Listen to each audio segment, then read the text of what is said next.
Good morning. Objective type question का second video है। देखते हैं सेकेंड वीडियो में क्वेश्चन नंबर 7 दिया हुआ है, जो कि कल हम लोग पढ़े थे 6 तक, है ना। इसके बाद यह क्वेश्चन नंबर 7 है। दो धन पूर्णांकों a और b के लिए मसा a b तथा लसा a b बराबर है ना। यानी कि किसके बराबर होना चाहिए, ठीक है। तो ज़रा देखिए, a बराबर a और b बराबर b, है ना। तो a बराबर, अगर हमने a को अगर तोड़ा, a जो दिया हुआ है इसको अगर हम तोड़ेंगे तो a गुना 1 होगा। b को तोड़ेंगे तो क्या होगा, b गुना 1 होगा, ठीक है। तो मसा जो दोनों में मिलता है, तो दोनों में क्या मिल रहा है, 1 मिल रहा है। तो मसा क्या हो गया, 1। और लसा में क्या होता है, जो दोनों में मिलता है वो भी और जो नहीं मिलता है वो भी, अर्थात a Guna b, a Guna b और गुना a बराबर क्या हो जाएगा, ab, है ना। यानी लसा क्या हो गया, ab। जो मिलेगा वह भी, जो वैनिष्ट होगा वो भी, और जो वैनिष्ट नहीं होगा वो भी, है ना। तो यहाँ पर अब इसको लिखेंगे मस गुना लस बटा ए बी। तो अतः हम यहाँ लिख सकते हैं कि मस का मान 1 और गुना लस का मान ए बी हुआ, और बटा फार्मूला में क्या, प्रश्न में क्या है, ए बी। तो ए बी है, ए बी से भी कट गया ए, यानी मस ए बी गुना लस ए बी बटा ए बी किसके बराबर हो गया, 1 के बराबर हो गया। अगला क्वेश्चन है, निम्न में कौन सा युग्म सह अभाज्य है। निम्न में कौन सा युग्म सह अभाज्य है। तो बच्चों, सह अभाज्य होने के लिए, है ना, सह अभाज्य होने के लिए किसी भी संख्या में उभयनिष्ठ गुणनखंड केवल 1 होना चाहिए, 1 से ज़्यादा नहीं होना चाहिए उभयनिष्ठ गुणनखंड। अगर 1 से अंक ज़्यादा है तो वह उभयनिष्ठ गुणनखंड नहीं होगा। जैसे मान लेते हैं यहाँ पर दिया हुआ है ऑप्शन नंबर ए में 14 और कितना 35 दिया हुआ है। तो अगर हम 14 को तोड़ेंगे तो क्या होगा, 1 गुना 7 गुना कितना 2, है ना। सॉरी, पहले 2 लिखिए, 1 मल्टीप्लाई 2 मल्टीप्लाई 7, फिर 35 ले लीजिए, 1 मल्टीप्लाई 5 मल्टीप्लाई 7। यहाँ देखिए 1 के अतिरिक्त यहाँ दूसरा उभयनिष्ठ गुणनखंड क्या है, 7 है। तो यानी 1 के अलावा दूसरा उभयनिष्ठ गुणनखंड नहीं होना चाहिए। तो अर्थात ये क्वेश्चन क्या है, गलत है, ठीक है। आइए बी नंबर देखते हैं, जिसमें दिया हुआ है 18। इसको तोड़ते हैं तो 1 गुना, है ना, 1 गुना 2 गुना 3 गुना 3, 18 के तोड़ दिए तो कितना हुआ, 1 गुना 2 गुना 3 गुना 3। उसके बाद 25 को तोड़ दीजिए तो क्या हो जाएगा, 1 गुना 5 गुना 5, है ना। यानी देखिए इसमें मात्र केवल एक ही उभयनिष्ठ गुणनखंड आ रहा है जो 1 है, अर्थात यह सत्यापित करता है कि यह जो है स अभाज्य युग्म है ना। यह सत्यापित करता है कि यह स अभाज्य युग्म है, अर्थात इसका ऑप्शन नंबर बी करेक्ट है। इसका ऑप्शन नंबर बी करेक्ट है। एक और आप देख सकते हैं कि दूसरा में सी नंबर, माने दूसरे ऑप्शन में उभयनिष्ठ गुणनखंड 7 जैसा हो रहा है या नहीं। तो आइए सी नंबर में हम लोग देख लेते हैं। 13 का अगर हम तोड़ेंगे तो 1 गुना 13, और 52 को तोड़ेंगे तो 1 गुना 4 गुना 13। देखिए यहाँ पर बिल्कुल जैसे 2 यहाँ मिल रहा था वैसे ही यहाँ पर जो है 7 जो है एक और उभयनिष्ठ गुणनखंड आ गया। अतः यह प्रमाणित करता है कि यह सअभाज्य गुणनखंड नहीं है। ठीक है। नेक्स्ट क्वेश्चन है, निम्नलिखित में कौन यौगिक संख्या है? निम्नलिखित में कौन यौगिक संख्या है? निम्नलिखित में कौन यौगिक संख्या है? तो देखिए 11 नहीं होगा, 31 नहीं होगा, 41 नहीं होगा। क्यों नहीं होगा? क्योंकि 11, 31, 41 यह अभाज्य संख्या है जो किसी भी अंक से विभाज्य नहीं होगा, सिर्फ और सिर्फ अपने ही अंक से होगा या फिर 1 से होगा। जबकि 21 यह विभाज्य होगा, किन किन से होगा? 1 से होगा, 3 से होगा, 1 से होगा, 3 से होगा, 7 से होगा, है ना। तो अर्थात यह जो है यौगिक संख्या है। ठीक है। नेक्स्ट क्वेश्चन है, दो संख्याओं का मौसा 27 है तथा लसा 162 है, तो दूसरी संख्या ज्ञात करें जबकि पहली संख्या 54 दिया हुआ है।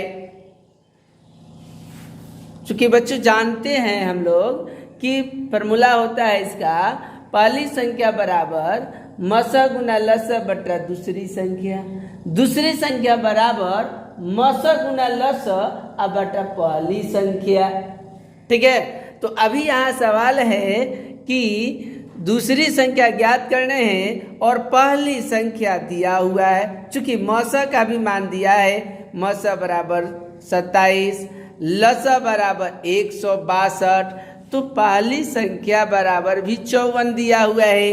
तो हम क्या करेंगे, दूसरी संख्या यानी सूत्र से लिखेंगे। यहाँ पर हम लिख देंगे सूत्र से, है ना।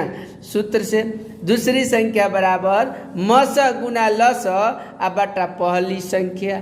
तो मौसा कितना है? 27 गुना लसा 162 बटा पहली संख्या कितना है? 54। 27 गुना 14 से कट गया 81। इसका आंसर कितना हो गया? 81। अब यहाँ देखिए संख्या 12, 15 एवं 21 का मौसा ज्ञात करने हैं। तो संख्या 12 का देखिए, 12 1 गुना 3 गुना 4, 15 का 1 गुना 3 गुना 5, 21 का 1 गुना 3 गुना 5। अब यहाँ देखिए इसमें जो है अगर पूछ दिया जाए कि क्या यह जो है सअभाज्य संख्या है, तो नहीं है। क्यों नहीं है? क्योंकि 1 के अतिरिक्त 3 उभयनिष्ठ गुणनखंड भी है, इसलिए यह सअभाज्य नहीं है ना। अगर केवल 1 होता तो सअभाज्य होता। ठीक है। जबकि हमें यहाँ मौसा ज्ञात करना है, तो मौसा में जितना बड़ा अंक मिलता है वही होता है। तो हम यहाँ इस तरीके से लिख सकते हैं, 1 भी मिला है तो 1 गुना, 3 भी मिला है तो 3, यानी 1 और 3 दोनों उभयनिष्ठ है तो गुना कर देंगे तो 3 इसका मौसा हो गया।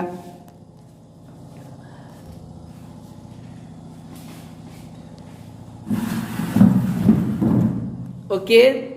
नेक्स्ट क्वेश्चन देखते हैं। नेक्स्ट क्वेश्चन क्या है, निम्नलिखित में से कौन अभाज्य संख्या है?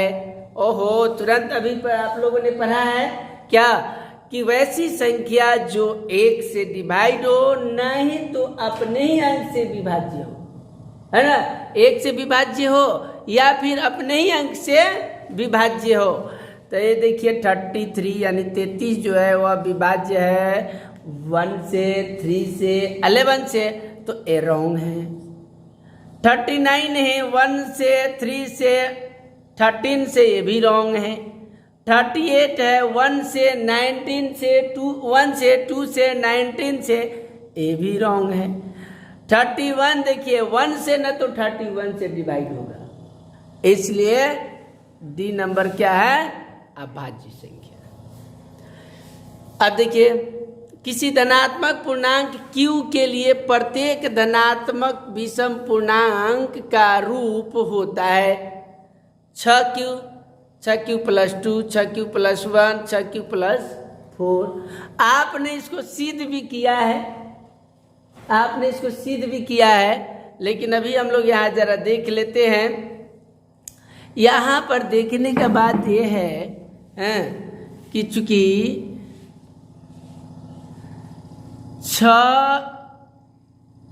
6q प्लस हम लोग ले लेते हैं r का मान एक बार 0, तो 6q प्लस हो गया। तो ये जो है आपका सम संख्या, इसका मान नहीं हो रहा है, सम विषम पूर्णांक नहीं बन रहा है, सम विषम पूर्णांक नहीं बन रहा है। 6q प्लस r का मान ले लेते हैं क्या, 1, तो क्या हो जाएगा 6q + 1। यह विषम पूर्णांक बन रहा है, बन रहा है। कैसे बन रहा है, तो अगर हम एक q का मान अगर हम ले लेते हैं 0 तो 1 आएगा, विषम आएगा, आएगा। अरे बाबा 6q का तो 6 गुना 0 + 1 बराबर कितना होगा, 1 आएगा ना। अच्छा, उसके बाद 6q गुना अगर हम मान ले लेते हैं इसका 1 + 1, q का मान हमने 1 ले लिया, हाँ, तो कितना आया जरा देखिए, विषम आ रहा है कि नहीं आ रहा है। अगर हम इसका मान 2 ले लेते हैं तो कितना आ रहा है, 13, तो विषम आ रहा है कि नहीं आ रहा है, आ रहा है ना। नेक्स्ट में अगर हम रखते हैं किसी में भी, अगर मान लेते हैं कि 6q में अगर हम q का मान 0 रखेंगे, 6q में अगर हम q का मान 0 रखेंगे तो क्या हो जाएगा, 0। अगर हम 6q में 1 रखेंगे तो क्या हो जाएगा, 6 में q में 2 रखेंगे तो क्या हो जाएगा, तो ये तो सम संख्या ना हो गया। इसलिए पहला नंबर गलत है और बी नंबर आपका ऑप्शन सही है ना। सी पर आप चेक कर सकते हैं, सॉरी बी नहीं, सी सही है ना। आप बी पर चेक कर सकते हैं, बी पर आप चेक कर सकते हैं, है ना। बी पर कैसे चेक करेंगे, फिर से वही मान रखकर 0, 1, 2, जैसे बी पर आप चेक कर सकते हैं। अभी क्या है, 6q + 2 दिया है, तो 6 गुना 0 ही रख कर देखिए ना क्या आ रहा है, 2, विषम से क्या आ रहा है। अगर एक और ले लीजिए 6q + कितना, 2, अगर इसका मान हम 1 ही ले लेते हैं तो कितना हो जाएगा जी, 8। सम से क्या आ रहा है कि नहीं आ रहा है। तो इसलिए हमें तो क्या धनात्मक विषम पूर्णांक ज्ञात करना है, तो किस में आ रहा है, किस में आ रहा है, 6q + 1, अर्थात इसका करेक्ट ऑप्शन क्या है, सी नंबर, यानी 6q + 1। ठीक है। अब आइए क्वेश्चन नंबर 14। प्रत्येक परिमेय संख्या होती है, प्रत्येक परिमेय संख्या होती है एक प्राकृत संख्या, एक पूर्ण संख्या, एक पूर्णांक, एक वास्तविक संख्या। तो कोई भी परिमेय संख्या जो है वह एक वास्तविक संख्या होती है ना, अर्थात डी नंबर। अब है 64 के अभाज्य गुणनखंड में 2 का घातांक लिखे, है ना। तो देखिए 64 को यहाँ पर तोड़ दीजिए, कितने 2 है, 6, तो 2 के पावर कितने हो गए, 6, तो घात कितने हो गए, 2 का घात कितने हो गए, 6। महत्तम समावर्तक PQ गुना लघुत्तम समावर्तक PQ बराबर है किसका। आइए तोड़ते हैं P को 1 गुना P, Q को 1 गुना Q। मसा बराबर क्या हो जाएगा, 1, लसा बराबर क्या हो जाएगा, P गुना 1 Q। तो अतः म स गुना ल स बराबर क्या होगा, तो म स 1 और ल स p गुना q, अतः इसका आंसर होगा p Guna q। Okay, thank you.